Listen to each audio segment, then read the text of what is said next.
อ้าวพี่น้องเปิดคลิปมากับมาผมมาพ่อกับซ่องมนต์บรรณาคือเก่าพี่น้องตอนนี้ก็เปิดคลิปอยู่ที่บ้านน้ำผูพี่น้องคุ้มบ้านดงหัวคำดงหัวคำแล้วก็ดงหัวคำคุ้มใต้เนาะชนบทลาวพี่น้องไปเอาไปเบิ่งบรรยากาศนำกันคลิปในกระทายยามมือแรงพี่น้องนี่บนทางบ้านข่อยบนทางบ้านข่อยบ้านยายซูพี่น้องบ้านน้ำผุเมืองไซบุทองแขวงสวรรณเขตสวัสดีเลยสบายดีพี่น้องเบิดสุขุสุคนยินดีต้อนรับเข้าสู่ซ่องมนต์บรรณาพาเลาะคือเก่าพี่น้องคลิปนี้มนต์บรรณากับสิพาพี่น้องเบิ่งถนนหนทางหรือว่าบรรยากาศยามแรงอยู่ที่ชนบทลาวพี่น้องนี่ให้พี่น้องทั้งฝั่งไทยและพี่น้องทั้งฝั่ง USA เบิ่งว่าชนบทลาวอยู่ทั้งเมืองไซผู้ทองนี่มันสิสวยงามพี่น้องบรรยากาศที่สวยงามมื้อนี้ก็เป็นวันจันทร์วันที่13 เมษายน 2569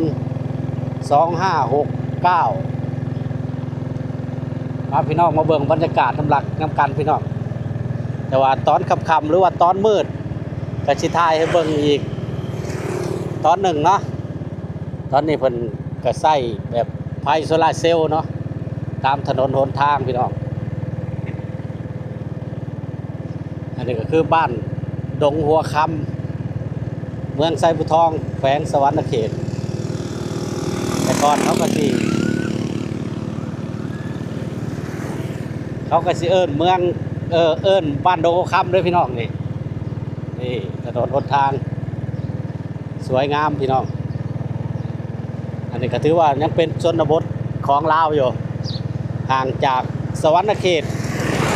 กับประมาณ40 กิโลพี่น้องห่างจากสวรรณเขต40 กิโลแล้วก็เป็น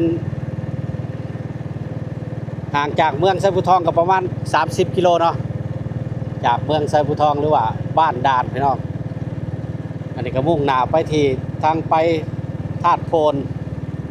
บ้านธาตุโพนหรือว่าม่วงไข่อะไรพี่น้องลงไปค่อยก่อนจะกลับลงไปค่อย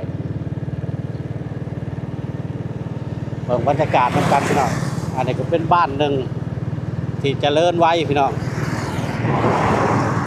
นี่มีรถมีอะไรผ่านไปผ่านมาอันนี้ก็ทางลัดไปบ้านธาตุโพนหรือว่าไปไหว้องค์พระธาตุโพนก็ได้พี่น้องเป็นบ้านน้ำพุดงหัวค่ำเลยพี่น้องน้ำพุก็เป็นม่วงไข่ไซบุทองพวกพี่น้องแต่ว่าคลิปนี้ก็สิบ่ได้ไปถึงม่วงไข่นะอีกคลิปหน้าเขาก็สิได้ไปถ่ายบ้านม่วงไข่เมืองไซบุทองให้เบิ่งให้ชมอันนี้ก็จะเอาข้าวคอในบ้านน้ำพุนี่แหละบ้านน้ำพุดงหัวค่ำนี่แหละพี่น้องนี่ก็จะมาสุดเขตของบ้านน้ำพุดงหัวค่ำพี่น้องเป็นบ้านเดียวกันพี่น้องไปขึ้นครับ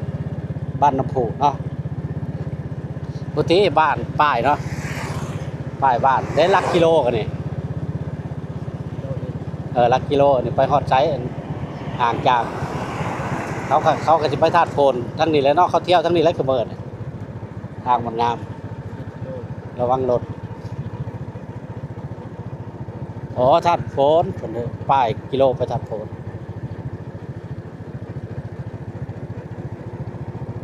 ไปกลับขึ้นมาเรือลังนะจะกลับขึ้นมาฝั่งพ้นก็เป็นบ้านม่วงไข่พี่น้องม่วงไข่เมืองไซบุทองคือกันแต่ว่าคลิปนี้ก็จิบ่ได้ไปถึงม่วงไข่พี่น้องนี่สุดเขตบ้านน้ำพุ เมืองไซบุทองหรือว่าบ้านดงหัวคำเดี๋ยวพี่น้องเบิ่งรถดิรถอยากเที่ยวร้ายได้ในเส้นทางเลยออกเป็นถนนใหม่ถนนงาม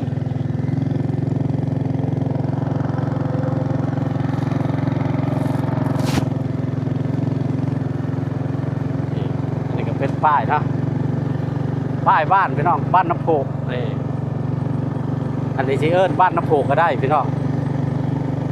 แต่ก่อนก็สมัยก่อนก็จะเป็นบ้านดงหัวคำบ้านยายสุเนาะนี่บวกลักกิโลก่อน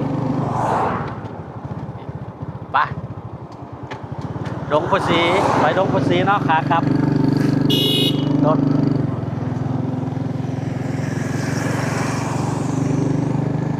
ขาครับก็ไปดงปุสีเนาะลักกิโล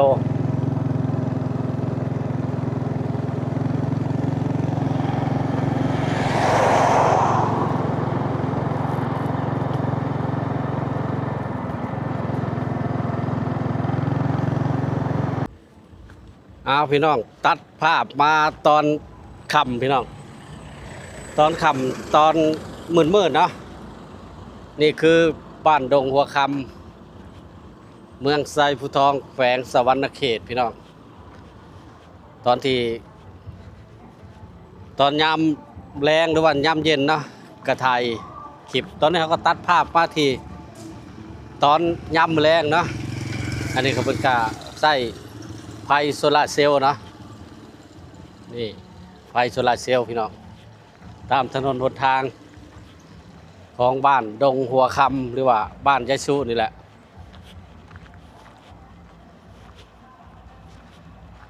เอาบรรยากาศ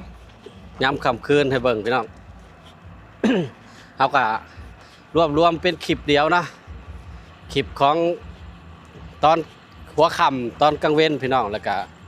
มาตอนกลางคืนเนาะนี่จะได้ให้พี่น้องเบิ่งบรรยากาศในยามค่ำคืนของชนบทลาวบ้านดงหัวคำพี่น้อง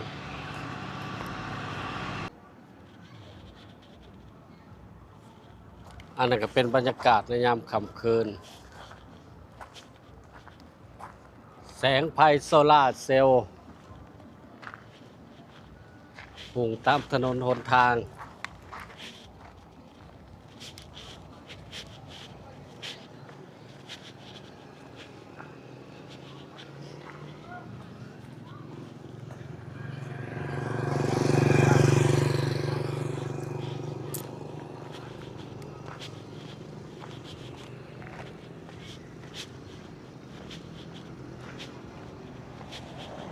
นี่เป็นรถกายทางพี่น้องทั้งซีเมนต์น้ำมันแพงประชาชนทั้งสปป.ลาวก็ยังใส่รถเป็นการสัญจรคือเก่าพี่น้อง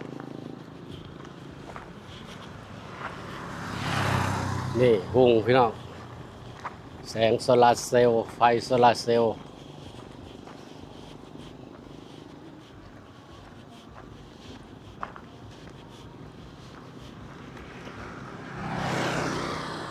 เก็บภาพบรรยากาศอยู่ที่บ้านดงหัวคำเมืองไซภูทอง สปป.ลาว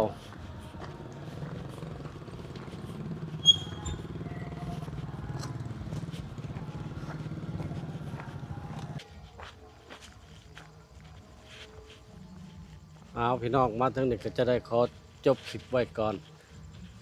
ถ้ามักก็กดไลค์ถ้าชอบก็กดแชร์พี่น้องกดซับสไครต์นำเด้อเพื่อจะบ่พลาดคลิปใหม่ๆให้พี่น้องได้เบิ่งได้ชมไปแล้วพี่น้องพบกันใหม่คลิปหน้าบ๊ายบาย